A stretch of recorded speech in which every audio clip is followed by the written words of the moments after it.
को राज्यपाल से मिलने जाना है। उससे पहले कहा जा रहा है कि तीनों दलों के नेताओं की यानी एकनाथ शिंदे, अजित पवार और देवेंद्र फडणवीस उनकी एक बैठक हो सकती है। उसके बाद 3:30 बजे का वक्त राज्यपाल से लिया गया है। वो सरकार बनाने का दावा पेश करेंगे और कल आजाद मैदान में एक बड़ा भव्य कार्यक्रम शपथ ग्रहण का रखा गया है। लेकिन 23 तारीख से अब तक हर्षवर्धन जी, इस बीच में कई ऐसे मौके आए क्या कि देवेंद्र फडणवीस की भी सांसें थोड़ी बंधी हुई हों, कुछ एंग्शियस मोमेंट्स उनके लिए भी रहे हों? नहीं, निश्चित तौर पर। और आज तो अब चूंकि ये ऐलान हो गया तो इसलिए अब लग रहा है कि सब कुछ बड़ा स्मूथ हुआ है। हाँ।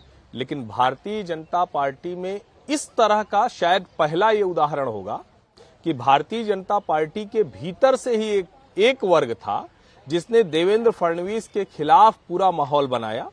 उस वर्ग ने बाकायदा केंद्रीय नेतृत्व में भी कोशिश की कि उनकी बात पहुंच जाए, वो थोड़ा सा माहौल बना दें।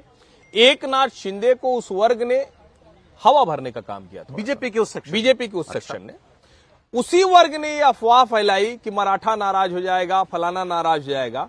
उसी वर्ग ने 3-4 ऐसे नाम ड्रॉप कर दिए जिनका दूर दूर तक मुख्यमंत्री की कुर्सी से लेना देना नहीं था। मुरलीधर मोहोल, विनोद तावड़े, इसी तरह के कई नाम जिनका कोई लेना देना ही नहीं था। मतलब अगर मुख्यमंत्री कोई और चुना भी जाता तो वो नाम नहीं हो सकते थे जो चर्चा में थे।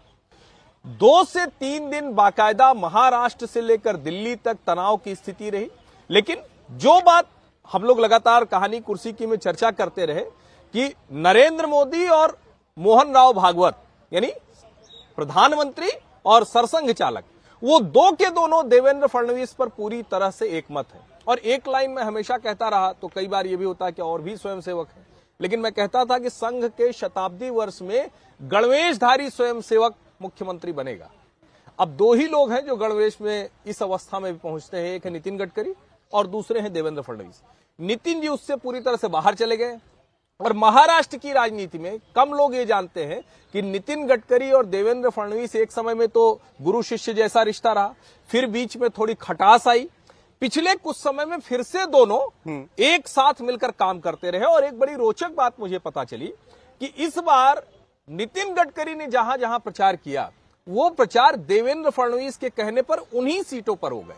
वो चाहे भारतीय जनता पार्टी का विधायक प्रत्याशी हो, चाहे एकनाथ शिंदे की पार्टी का विधायक प्रत्याशी हो, या फिर इस पार्टी। गडकरी जी और फडणवीस जी टीम के तौर पर काम। और क्यों टीम के तौर पर काम कर रहे थे? क्योंकि संघ से स्पष्ट निर्देश था। इसमें कोई भ्रम नहीं रखना चाहिए, ये संघ से स्पष्ट निर्देश था। और नरेंद्र मोदी पूरी तरह से देवेंद्र फडणवीस के साथ खड़े थे। नरेंद्र मोदी, अब ऐसा तो होगा नहीं कि वो रोज रोज कुछ कहने के लिए आएंगे, लेकिन पहले दिन से और जिस तरह से देवेंद्र फडणवीस के लिए उन्होंने लिखा परम मित्र, ये आमतौर पर कहा था उन्होंने जब दिल्ली में भाषण दिया था। जी, ऐसा होता नहीं है।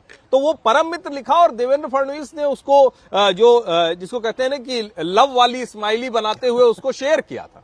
तो थोड़ा सा ये भी दिखता है। और एक और जो बड़ी बात है जिसको देवेंद्र फडणवीस ने कहा, इस उथल पुथल के बीच में, महाराष्ट्र की बेहद विभाजक राजनीति के बीच में जिसके अगुआ शरद पवार हैं, एक भी विधायक आज तक भारतीय जनता पार्टी का नहीं टूटा है। ये देवेंद्र फडणवीस की ताकत है। मुझे लगता है संगठन से निकला एक बड़ा नेता भारतीय जनता पार्टी को मिला है। और जो मैं एक शब्द और इस्तेमाल करता हूं, पीढ़ीगत परिवर्तन अब आपको दिख रहा है। पीढ़ीगत परिवर्तन दिख रहा है। जैसे एक समय में हम कहते थे ना कि अटल आडवाणी के समय में सेकंड लीडरशिप क्या कमाल की थी, सेकंड लाइन लीडरशिप, आज फिर से वो नरेंद्र मोदी ने तैयार की है देश के हर राज्य में।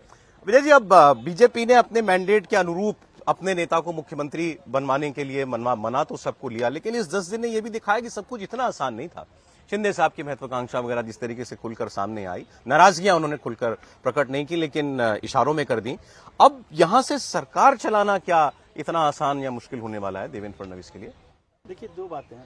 सरकार चलाना तो हमेशा ही थोड़ा सा मुश्किल काम होता है, और खासतौर से यदि आप एक सहयोगी दलों के साथ गठबंधन की सरकार चलाते हैं और उसमें भी एक फूफा जी आपके साथ ही बैठे हैं, तो थोड़ा सा मुश्किल रहता है। तो शिंदे जी की फूफा जी वाली भूमिका नहीं बदलने वाली है। शिंदे जी के लिए भी आपको थोड़ा सा वो रखना चाहिए, भाव में विनम्रता, क्योंकि वो मुख्यमंत्री रहे हैं। और फिर मैंने पहले भी इस पर चर्चा की थी कि वो अपनी सेना के कमांडर हैं। देवेंद्र फडणवीस अपनी सेना में सिपाही हैं। सिपाही और कमांडर के ईगो में फर्क होता है। देवेंद्र जी मान जाते हैं उप मुख्यमंत्री बनने के लिए। एकनाथ शिंदे को ये मानना खुद के मन से भी नहीं लगता, फिर लगता है मेरा कार्यकर्ता क्या कहेगा, तो वो मुद्दा रहा। लेकिन आप सोचिए, देवेंद्र फडणवीस को थोड़ा सा पहले से देखना चाहिए। देवेंद्र फडणवीस भारतीय जनता पार्टी के वो नेता है जिन्होंने महाराष्ट्र की सबसे बड़ी पार्टी को छोटा भाई बना दिया, शिवसेना को। एक जमाने में जब वाजपेयी के काल में बाला साहब ठाकरे और भारतीय जनता पार्टी का गठबंधन हुआ 30 साल पहले, तो वो बड़े भाई की भूमिका में थे और वो लगातार उसी में चलते रहे। देवेंद्र फडणवीस के आने के बाद पहला मौका हुआ 2014 में कि ये रोल रिवर्सल हो गया, शिवसेना छोटी भाई हो गई और वो बड़ी भाई के भूमिका में हो गई। तो उसी समय उन्होंने तय कर दिया था कि वो बड़े नेता हैं। 5 साल सरकार चलाई, उसके बाद अनुशासित सिपाही के तौर पे जैसे वो मुख्यमंत्री से उप मुख्यमंत्री बने। लेकिन आपको याद है चुनाव के दिन हम शायद कहानी कुर्सी में भी चर्चा की थी कि अमित शाह ने एक दिन पहले वहां महाराष्ट्र के चुनाव प्रचार में कहा देवेंद्र जी की कि देवेंद्र जी विजयी भव, और फिर अगले दिन उन्होंने इंटरव्यू में स्पेशली कहा कि चुनाव के बाद तीनों पार्टी के नेता बैठकर मुख्यमंत्री तय करेंगे।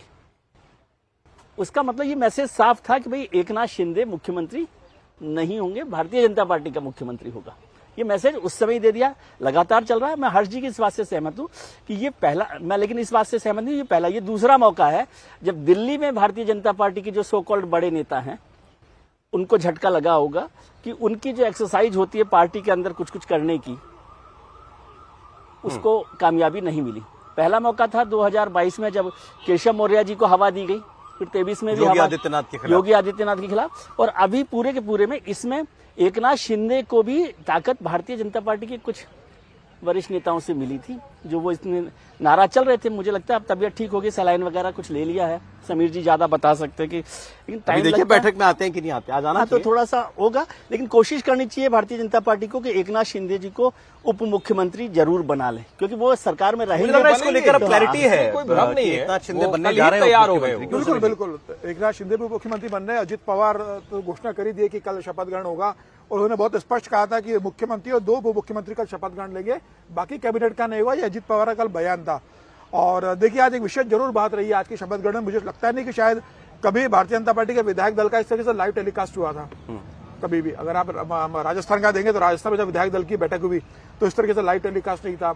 मध्य प्रदेश में जब शिवराज की जगह मोहन यादव को मुख्यमंत्री चुना गया था तो इस तरीके से लाइव टेलीकास्ट नहीं था। आज जो विधायक दल की बैठक हुई पूरी लाइव हरियाणा में हुआ, हरियाणा में जरूर अमित शाह गए थे, उनका भाषण जब नेता तय हो, पर्ची की तरह पर्ची देकर वसुंधरा जी को चौंकाने वाला स्थिति सबके भाषण होना, सबका स्वागत होना, ये पूरा याद हो तो 2017 में शुरुआत है भारतीय जनता पार्टी में। अभी एक मैं देखा तो शायद एकनाथ शिंदे बधाई देंगे देवेंद्र फडणवीस को विधायक दल का नेता की नहीं दी उन्होंने बधाई, तो अभी तक उन्होंने दी। उन्होंने सुबह एक ही ट्वीट किया, आज इंडियन नेवी डे है तो उसको नेवी डे के लिए उन्होंने नेवल को बधाई दी। उन्होंने अभी तक देवेंद्र फडणवीस को अभी तक उन्होंने बधाई का ट्वीट नहीं दिया है। विधायक दल का नेता चुने गए और कल मुख्यमंत्री की शपथ लेंगे। मुझे लग रहा है वो थोड़ा जानबूझ के ऐसी चीजों पर निगाह रखते हैं जहां विवाद हो। नहीं, लेकिन नौसेना दिवस में देखो देवेंद्र फडणवीस ने तुरंत बधाई दी थी, जैसे विधायक दल के नेता एकनाथ शिंदे तो उन्होंने बधाई दी थी। पनडुब्बी जो है वो ज्यादा ताकतवर होती है, समुद्र में नीचे रहती है, दिखती नहीं है, लेकिन उसकी ताकत को आप इग्नोर नहीं कर सकते। ये एक मैसेज हो सकता है। शिंदे जी के लिए वो उन्होंने नौसेना दिवस पर बधाई दी है तो वो एक मैसेज होगा, लेकिन और हो सकता है अभी दोबारा मतलब दे ही देंगे बधाई फडणवीस साहब को। बीजेपी के रडार समंदर के नीचे भी तो होंगे। नहीं, वैसे वो कह रहे हैं समीर जी, तो थोड़ा सा मैं भी बता दूं कि नौसेना दिवस की बधाई पंकजा गोपीनाथ मुंडे ने भी दी है। लेकिन पंकजा जी तो पंकज जी ने तो वहां बोला ना, वहां बोला, वो तो बधाई दी। मैं इसीलिए कह रहा हूं कि सार्वजनिक तौर पर अपने सोशल मीडिया खाते पर नौसेना दिवस की ही बधाई पंकजा मुंडे ने भी दी है। मैंने तो वही सवाल नाम का समर्थन उन्होंने किया। विजय जी से वही सवाल पूछा जो इस ओर इशारा किया समीर जी ने। इसी भूमिका में रहने वाले हैं क्या एकनाथ शिंदे, जो अभी 10 दिन दिखाई दिए? देखिए, वो किसी भी भूमिका में रहे, मैं फिर कह रहा हूं, मैं बार बार कहता हूं कि उन्होंने जो किया है वो अकल्पनीय है कि एक परिवार वाली पार्टी से खींचकर इतने विधायक ले आना। लेकिन अब जो एकनाथ शिंदे कर रहे हैं वो अपरिपक्व और बचपने वाला व्यवहार है, ये नेता का व्यवहार नहीं होता है। और मैं फिर कह रहा हूं, शिवसेना और भारतीय जनता पार्टी का कैडर जैसा होता है उसमें आप ये व्यवहार करके अपनी प्रतिष्ठा, अपनी साख खोते हैं। मेरा यह मानना है कि एकनाथ शिंदे को भी खुले मन से, बड़े मन से महाराष्ट्र के सबसे बड़े नेता देवेंद्र फडणवीस का स्वागत करना चाहिए। और देखिए, आज उनके भाषण को आप ध्यान से सुनिए। हिंदवी स्वराज्य पर शुरू किया और अहिल्याबाई होलकर पर उनकी जन्मशती मनाई जाएगी जो 350 हुई, उस पर खत्म किया। उसके बीच में बाबा साहब अम्बेडकर, छत्रपति शिवाजी, बाबा साहब अम्बेडकर, उसके बाद प्रधानमंत्री नरेंद्र मोदी, अमित शाह, फिर एकनाथ शिंदे, अजीत पवार, फिर सारे नाम लेते हुए, और उसके बीच में उन्होंने क्या क्या बोला। जिन जिन विधायकों ने उनको समर्थन दिया है उनका भी नाम लिया, रामदास अठावले का, लेकिन जिन जिन विधायकों ने समर्थन दिया है, यानी 132 की संख्या कितनी है वो भी देवेंद्र फडणवीस ने बता दी, उसका भी जिक्र किया उन्होंने। उसका भी जिक्र किया उन्होंने। तो मुझे लगता है नहीं, ठीक, शिंदे फडणवीस शिंदे साहब का ये व्यवहार जो है ना, उद्धव ठाकरे के व्यवहार जैसा हो रहा है कुल मिलाकर। देखिए, कल तो देवेंद्र शिंदे फडणवीस साहब को मिलने गए उद्धव थे शाम ठाकरे को 6:30 बजे। के राजनीतिक भविष्य को या बचना राजनीतिक चाहिए इतिहास उससे, को बिल्कुल। देखना चाहिए और उससे बचना चाहिए। क्योंकि या तो आप तय सर, करोगे कि एक नहीं ब्रेक के साथ बाद में। हम लोग ये चर्चा कंटिन्यू कल करते मिलने हैं। गए थे शाम को देवेंद्र फडणवीस वर्षा निवास पे, आधे घंटे 40 मिनट एकनाथ के साथ उसका बैठक अपडेट हुई। भी सर ब्रेक के बाद हम लोग बात करते हैं। एकनाथ शिंदे पर तो लगातार चर्चा होती ही रहेगी, क्योंकि वो जिस तरीके से यहाँ जैसे कहा गया नाराज फूफा की भूमिका में दिखाई दे। लेकिन देवेंद्र फडणवीस के बारे में जरा सोचिए ना, इतनी कम उम्र में ऐसी जिम्मेदारियां उनको मिलना, 44 साल की उम्र में पहली बार मुख्यमंत्री, आज तीसरी बार मुख्यमंत्री पद की शपथ कल वो लेने जा रहे हैं। इस व्यक्ति ने अपने राजनीतिक जीवन में कार्यकर्ता के तौर पर कितना काम किया, कार्यकर्ताओं के बीच लोकप्रियता कमाई, लोगों के बीच उसने लोकप्रियता कमाई और पार्टी के हाईकमान को ये सब स्वीकार करना पड़ा। तभी महाराष्ट्र जैसे बड़े राज्य की कमान अब देवेंद्र फडणवीस को देने का एक बार फिर फैसला हुआ है।